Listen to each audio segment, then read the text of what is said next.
बंदी छोड़ कबीर साहिब की जय। बंदी छोड़ गरीबदास जी महाराज की जय। बंदी छोड़ सतगुरु रामपाल जी महाराज की जय। परम पिता परमात्मा सारी सृष्टि के रचनहार कुल मालिक कबीर परमेश्वर कबीर देव अल्लाह कबीर अल्लाहु अकबर।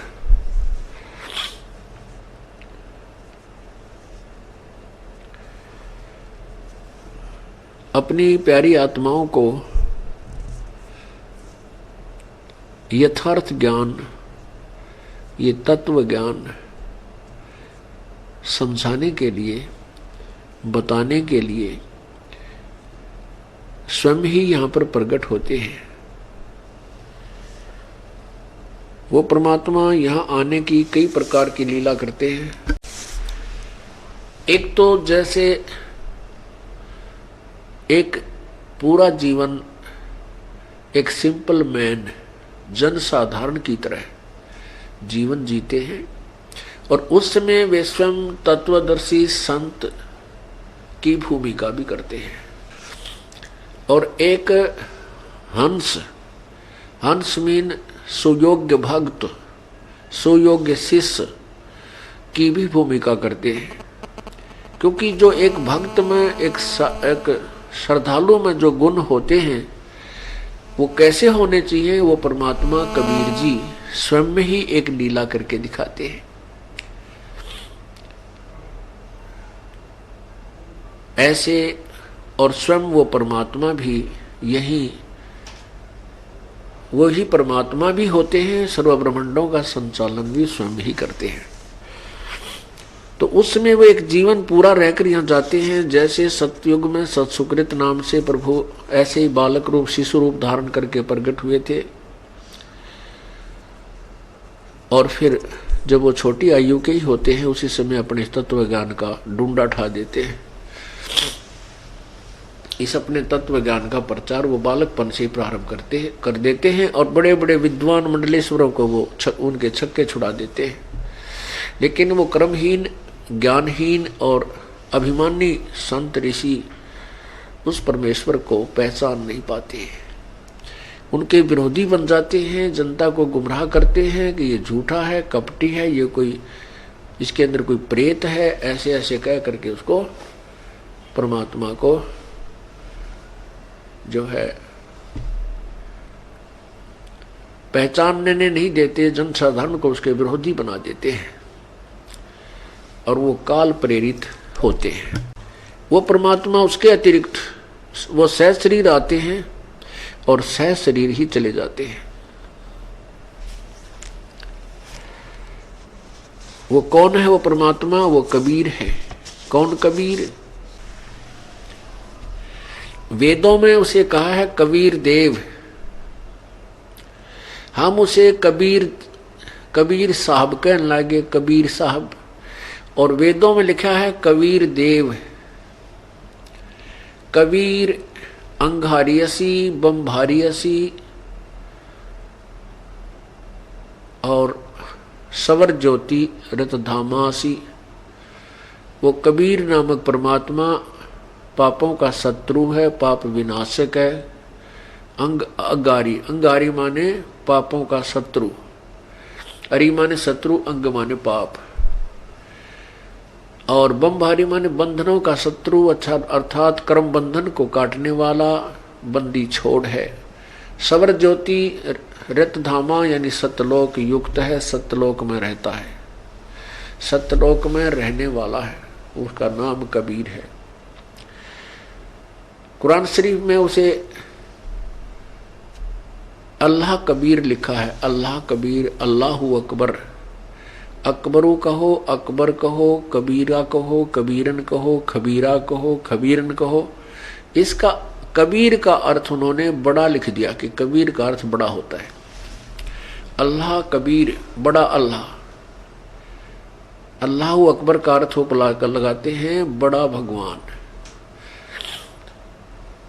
और उस पर वो परमात्मा कहता है वो अल्लाहु अकबर, वो कबीर मैं ही हूँ, मेरा ही नाम है। ऐसे ही कबीर देव, कबीर साहब, उसी परमात्मा सत्य पुरुष का ओरिजिनल नेम है, वास्तविक नाम है। बाकी उपमात्मक नाम होते हैं, जैसे अपने देश के आदरणीय प्रधानमंत्री जी का शरीर का नाम तो कोई अन्य होता है, और वैसे वो प्रधानमंत्री उनका उपमात्मक, उपमा का, उपाधि का नाम है। ऐसे ही सत्य पुरुष, सत्य साहेब, ये उसके अविनाशी पुरुष, परमाक्षर ब्रह्म, परमाक्षर पुरुष, ये उनके उपमात्मक शब्द हैं। ओरिजिनल नाम जो है प्रभु का वो कबीर है। और सत कबीर इसलिए कहा जाता है कि वो अविनाशी है। सत कबीर इसलिए बोला जाता है, अवगत सत कबीर,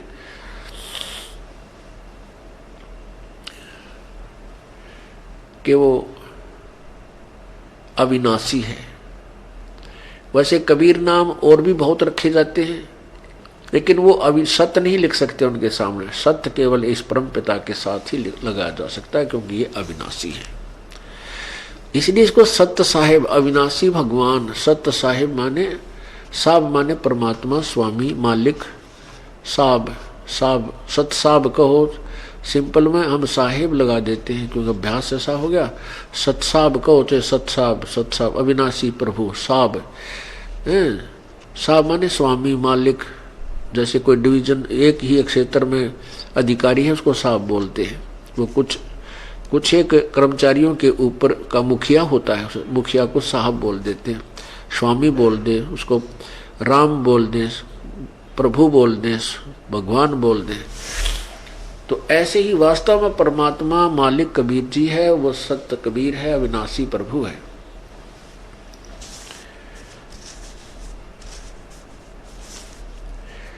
वो परमात्मा इस काल के जाल में फंसी हुई पुण्यात्माओं को कैसे निकालते हैं।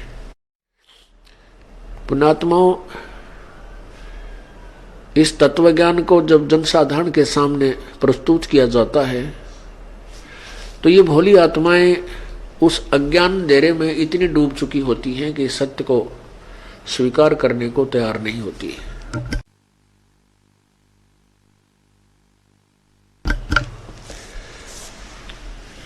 ये सभी के सामने ये बातें आती हैं जो भक्तात्मा हमारे अब इस तत्व ज्ञान से परिचित होकर के अन्य अपने मित्रों को, रिलेटिव्स को जाकर के समझाने की चेष्टा करते हैं, उनको दलदल से निकालने का प्रयत्न करते हैं, ज्ञान सुनाते हैं। तो उनके सामने भी ये समस्याएं आती हैं कि वो ढेर सारे प्रश्न जो है ना, ढेर सारे क्वेश्चन पुटअप कर देते हैं। यदि वो सुनने की चेष्टा करें, सुनने का धीरज रखें, तो उन सभी क्वेश्चनों का उत्तर वर्तमान में उपलब्ध है। जैसे कि परमेश्वर ने धर्मदास जी को जब ज्ञान समझाया तो धर्मदास जी ने कहा कि हे जिंदा महात्मा, क्या राम कृष्ण कोई भगवान नहीं है? क्या इनमें कोई शक्ति नहीं है? आप ये कैसे कह रहे हो? जैसे भगवान श्री कृष्ण जी ने राजा मोरध्वज के पुत्र ताम्रध्वज को आरे से चीर कर, आरे से चिरवा कर, जो लकड़ी काटने का आरा होता है, पहले एक अंडल सा नून तो पकड़ लिया करते एक इधर से, और ऐसे लकड़ी काटा करते उसको चला चला के, दांतों वाला इतना लंबा आरी तो देखियोगी सभी ने, लोहे किसी के नीचे ब्लेड से होते हैं, तो आरा और लंबा होता है। आरे से चिरवाया उस मोरध्वज के पुत्र ताम्रध्वज को, और फिर कहते उसके वो मर गया, मरने के बाद उसको जीवित कर दिया और उसके शरीर को as it is Shri Krishna ji ने कर दिया। धर्मदास जी कहते हैं क्या ये उसमें शक्ति नहीं? अब ये दास उस परमेश्वर की महिमा बताएगा, और यही क्वेश्चन हमारे सामने भी पुटअप किए जाते रहे हैं। ऐसे ही ये भक्तजन कहते हैं कि क्या श्री कृष्ण में शक्ति नहीं है जब उन्होंने ऐसे एक मरे हुए बालक को जीवित कर दिया, जबकि उसके शरीर के दो भाग हो गए थे। पुण्यात्माओं, ये कभी नहीं कहा कि रामकृष्ण शक्ति रहित हैं, या ये जीरो हैं, इनमें कोई पावर नहीं है, ये यूजलेस है, नहीं। अब जैसे एक स्टेट में, एक प्रांत में एक मंत्री होता है, वो मंत्री रिजेक्टेड नहीं है, वो मंत्री व्यर्थ नहीं है, वो पावरलेस नहीं है। लेकिन स्टेट का मंत्री प्राइम मिनिस्टर नहीं है, प्रधानमंत्री नहीं है। प्रधानमंत्री जैसी शक्ति नहीं रखता है, उसकी तुलना में वो कुछ भी नहीं है, जैसे सूरज के सामने दीपक है। लेकिन दीपक को हम यूजलेस नहीं कह सकते, लेकिन सूर्य के सामने दीपक की रोशनी को इसकी तुलना की जा सकती है। ऐसे इनकी शक्ति का अंतर है। अब देखो, प्रधानमंत्री में जो पावर है उससे कुछ मिलती जुलती पावर प्रांत के मंत्री में भी होती है। वो भी कुछ राहत दे सकता है, लेकिन जो प्रधानमंत्री राहत दे सकता है, स्टेट का यानी प्रांत का मंत्री कभी नहीं दे सकता।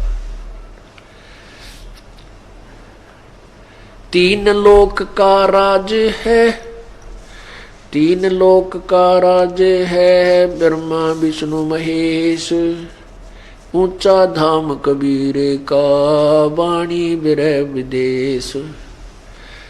तीन लोक के अंदर इनकी प्रभुता है, ब्रह्मा विष्णु महेश की, लेकिन ऊंचा धाम परमात्मा का जो धाम स्थान वो सबसे ऊपर है, सर्वोपरि है। तो उसके विषय में ये अमरवाणी ही आपको जानकारी दे सकती है, उसके द्वारा दिया हुआ ज्ञान ही हमें बताएगा। अब दास आपको एक इससे मिलता जुलता एग्जाम्पल कबीर परमेश्वर के द्वारा एक ऐसे ही मृत बच्चे को जीवित करने का सुनाता हूं। एक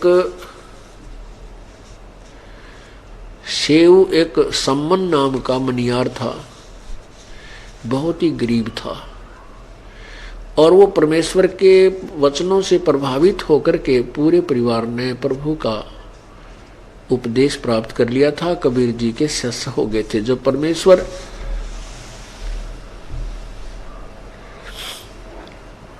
एक पूरा जीवन इस एक साधारण मनुष्य की तरह एक लीला करने आए हुए थे पूरे जीवन की,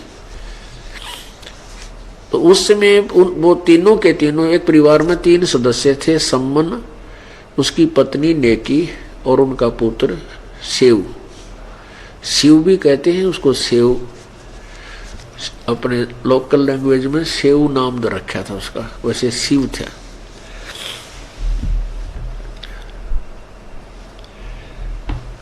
जैसे एक परमात्मा ने, कबीर जी ने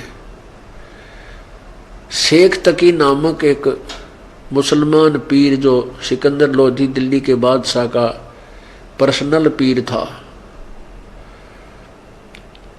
उसकी फड़क निकालने के लिए,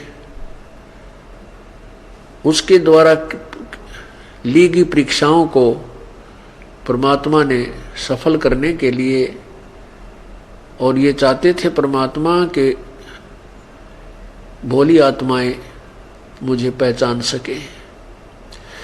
एक लड़का मृत्यु को प्राप्त हो चुका था, और कुछ ऐसे समुदाय हैं मनुष्यों के, एक ऐसी कोई किले हैं, वो न तो जमीन में गाड़ते हैं न वो जलाते हैं, वो जल प्रवाह कर देते हैं शव को मृत्यु के उपरांत। उसको अच्छी तरह एक बेड़ा सा बना करके लकड़ियों का, और उसके ऊपर उस शव को रख के, और वहाँ उसको फिर जल प्रवाह कर देते हैं कि ये कहीं जाएगा दरिया में, और इसके मांस को मछलियाँ आदि खा करके दुआ देंगी। इसका मांस किसी पशु पक्षी के काम आ जाएगा। मतलब इस धार्मिकता के आधार से वो जल प्रवाह कर देते हैं। ऐसे ही एक 12-13 वर्ष के बच्चे की मृत्यु होगी, उसका संस्कार समाप्त हो गया, उनको जल प्रवाह कर दिया। उधर से सिकंदर लोधी कबीर जी को लेकर, कबीर परमेश्वर जी को लेकर के काशी से दिल्ली आ रहे थे अपने आदर सत्कार से हाथी पर बैठाकर, और रात्रि में उन्होंने उस दरिया के किनारे पड़ाव कर लिया था। सुबह के समय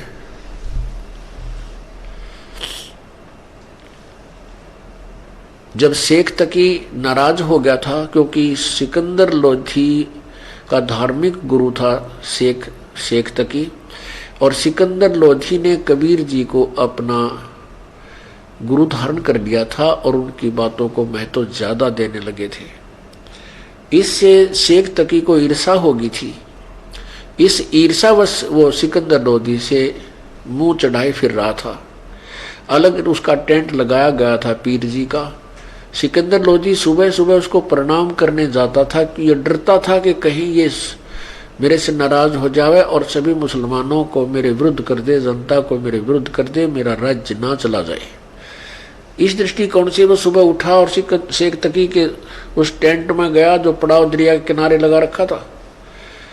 अब शेख तकी ने मुंह फेर लिया, उसने सलाम वालेकुम कहा, उसने मुंह फेर लिया। अब वो जान गया सिकंदर लोधी का जिसका कोई मरोड़ी है, कोई बात गड़बड़ है। तो उसने पूछा कि क्या कारण है पीर जी, आप किस बात से क्षुब्ध हैं, मुझसे क्या गलती बनी।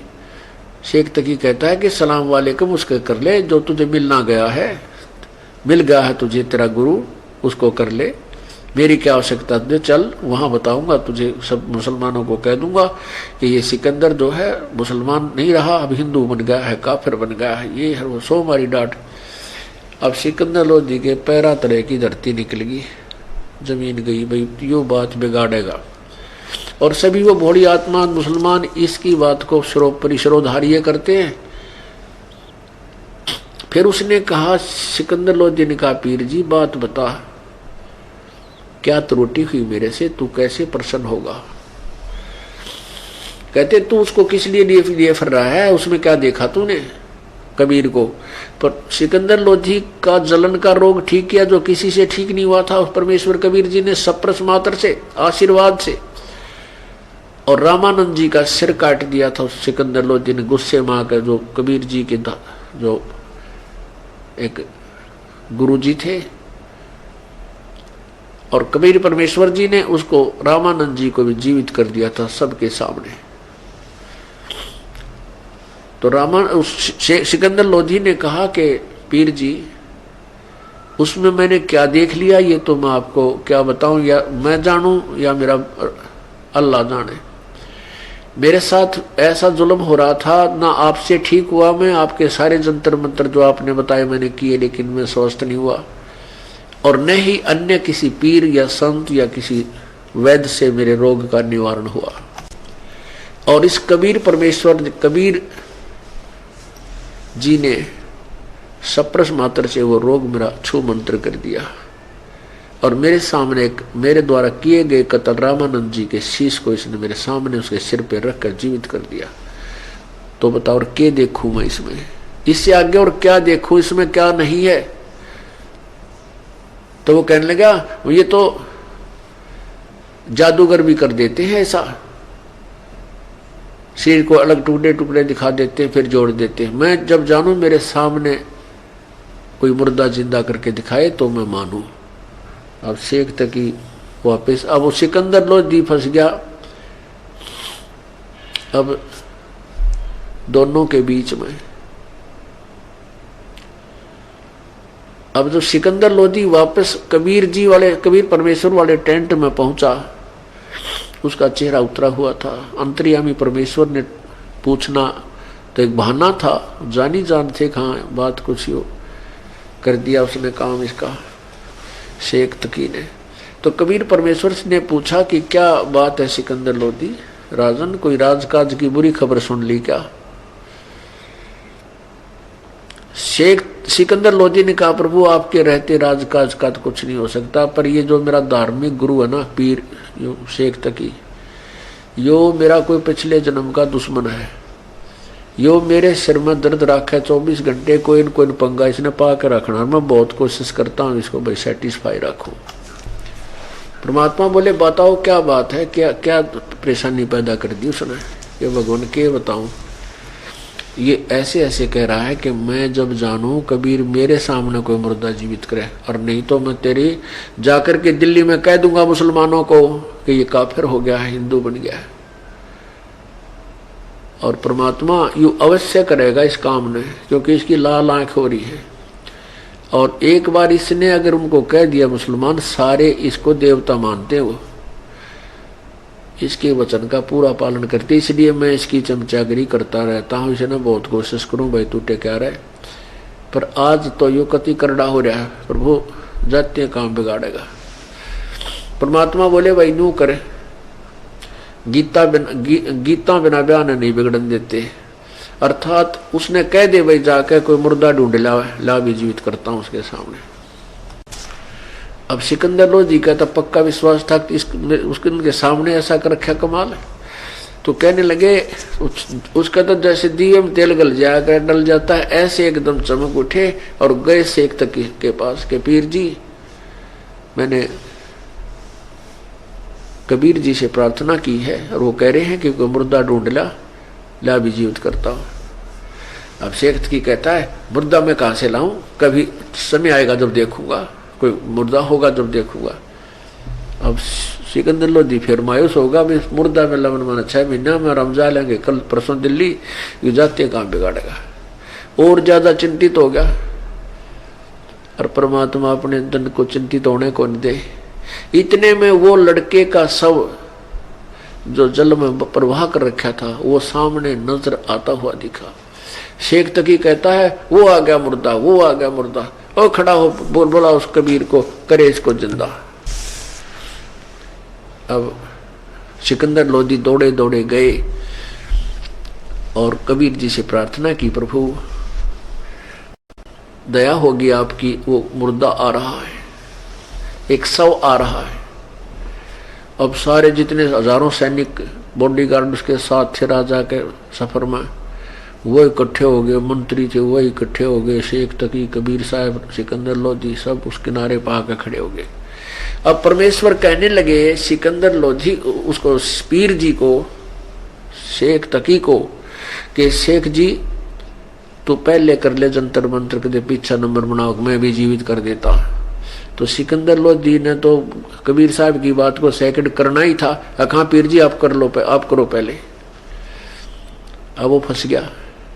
अब शेख तक ही लगा अपने जंतर मंत्र फू फा करने, इतने में वो मुर्दा लगभग 600 फुट दूर चला गया, 3 एकड़ की लंबाई में बहता हुआ आगे निकल गया।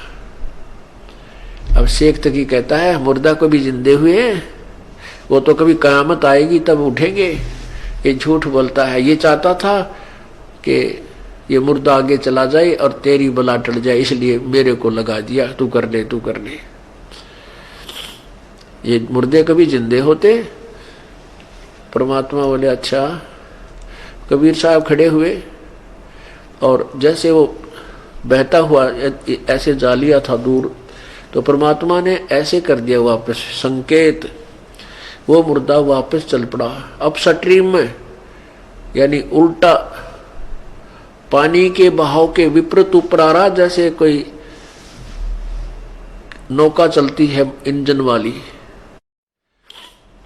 और सामने आकर के वो सब ऐसे रुक गया और नीचे लहर, दरिया की लहर नो बह रही है जल, और वो ऊपर ऐसे स्थिर है, मुर्दा ऊपर स्थिर है। तब परमात्मा ने कहा हे जीवात्मा जहां भी तू पहुंच चुकी है, कबीर हुक्म से मेरे आदेश से वापस आ, शव में प्रवेश हो और बाहर आ। परमात्मा ने इतना ही कहा था कबीर जी ने। इतने में उस बच्चे में हलचल हुई और जो ऊपर का बंधन बांध रखे थे जेवड़ी वो रस्सी वो टूट गई और वो लड़का एकदम बैठा हुआ खड़ा हुआ जल के अंदर और बाहर आकर के कोई भी परमेश्वर को दंडवत प्रणाम किया। बोलो सतगुरुदेव जय, बंदी छोड़ कबीर परमेश्वर जी की जय।